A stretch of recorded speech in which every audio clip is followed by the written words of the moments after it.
much pressure to be putting a child on to go to school and just learn and have fun and grow up. Because what are they going to grow up with? All the madness that they see, they're not going to have that defense. They're not going to be able to say that's not for me. So they get caught up with the wicked. They grow up, they do the 8 years, then they go do the next 4 years, then they get shipped off to college, and they're gone.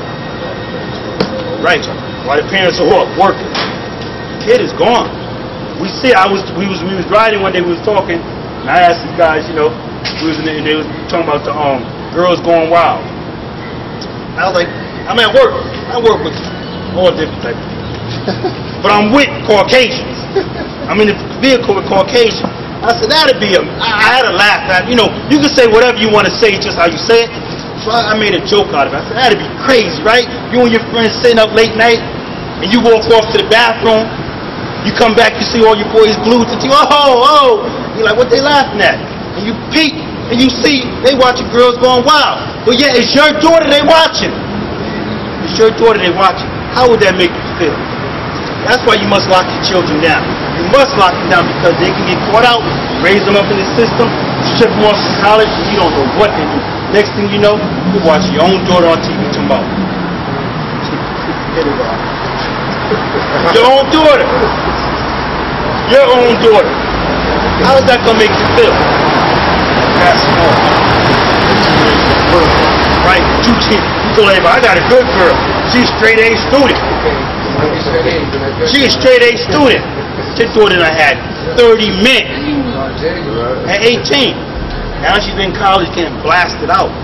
Your son in college getting bedded down. Well, probably in prison getting bent over. Why? Because you left it up to society to raise it. Listen, the topic of this discussion, leave off from the wicked, man. Change your mind, man. Get into these scriptures. Follow after Christ. Because the wicked is falling fast, man. Fast. Psalm 78, Psalm 78 and 4. We will not hide them from their children, showing to the generation to come the praises of the Lord and His strength and His wonderful works that He hath done. And we're not going to get weary either. We're going to raise our children up in this. And believe me so, we're not saying this it's going to cure all, like our children aren't going to get taken away. We're not saying that at all. But we know our position is to put it out there. Our position is to put it out to give the children the tools that they need. Give them the tools that they need. Now once they step out my door, if they don't choose right, it's going to be on them. I did what I was supposed to do. I did what I was supposed to do. If they don't choose, if they don't use the tools I gave them, that's their business. Fire's going to be on their head. This is not impartial. If I had a child that was wicked, they damn well wicked. I'll tell them that they're going to burn with the wicked.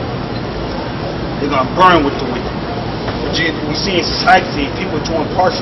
Oh, it's my child. I accept my child for what they are. I accept my child too for what they are. But that don't make me pass judgment. Use partiality and judgment. If they're wicked, they're wicked. But some people can't call it. They can't call it because somebody they're acquainted to is connected to it, so they don't make the proper calling. Judgment is going to be turned into the righteous. Judgment is going to be turned into the righteous. Psalm 7. All the upright in heart is going to follow. Psalm 78 and 5. For He established a testimony in Jacob. Right here. In Jacob, Judah, Benjamin, Levi, Simeon, Zebulun, Ephraim, Manasseh, Gad, Reuben, Naphtali, Asher, and Issachar. Not Israel, the land over there.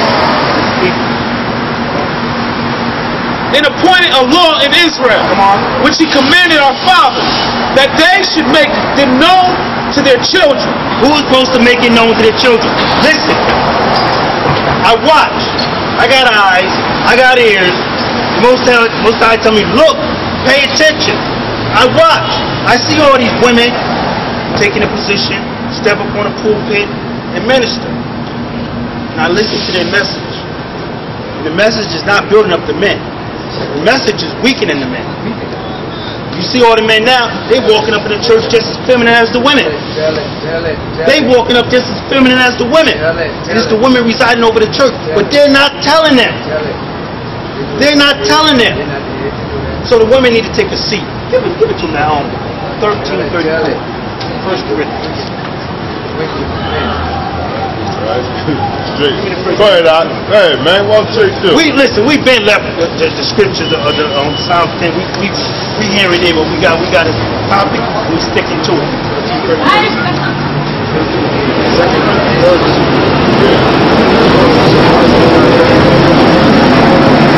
First Corinthians 14:34.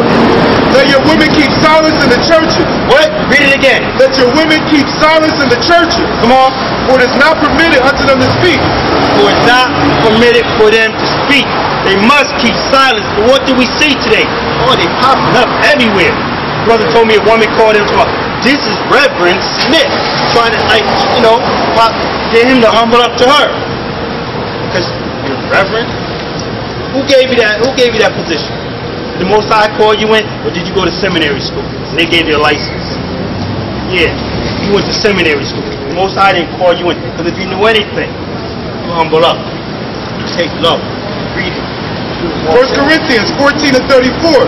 Let your women keep silence in the churches. For it is not permitted unto them to speak. This is New Testament. What? Paul had an attitude. Paul was upset. Paul had a problem with women. I know what you're saying. We know them things. We know exactly what y'all say. We know exactly what you say. Let the woman keep silence in the church because they're defrauding the people. They're deceiving the people and they're leading them down a path that is not good. Read it again. 1 Corinthians 14:34. Let your women keep silence in the churches. For it is not permitted unto them to speak. Come on. But they are commanded to be under obedience. They're commanded to be under obedience. Keep your mouth shut. Don't cross this thing up, man. Men is speaking. Men is teaching. Keep your mouth shut. Read it. As also said the Lord. As also said the Lord. So the problem is, the woman got a problem with a man taking authority position in the earth today, especially in America. She want to raise up against her man. She want to direct her man. She want to coach her man. She want to maintain her man. That's a wicked woman. Woman needs to shut up. Sit back and relax and get taught properly so we can obtain salvation. I ain't got nothing against women. I got a woman myself. I got a mama. I got daughters and I got sisters. And I love them. But they understand where I'm coming from. 1 Timothy 2:12. But I suffer not a woman to teach. Oh, read that again, because they got this twisted. How are they possible? Show them. You got to cover. Show them what book you read. That is the King James, isn't it? That is the Holy Bible, isn't it? How can they get these scriptures twisted? Read it again. 1 Timothy 2:12. Yeah. Go ahead. But I suffer not a woman to teach, nor to usurp authority over the man. Nor to usurp authority over the man. What do we see today? We see women taking authority over the man like water. You're trying to force the water just flow. Woman walks up, smack the man.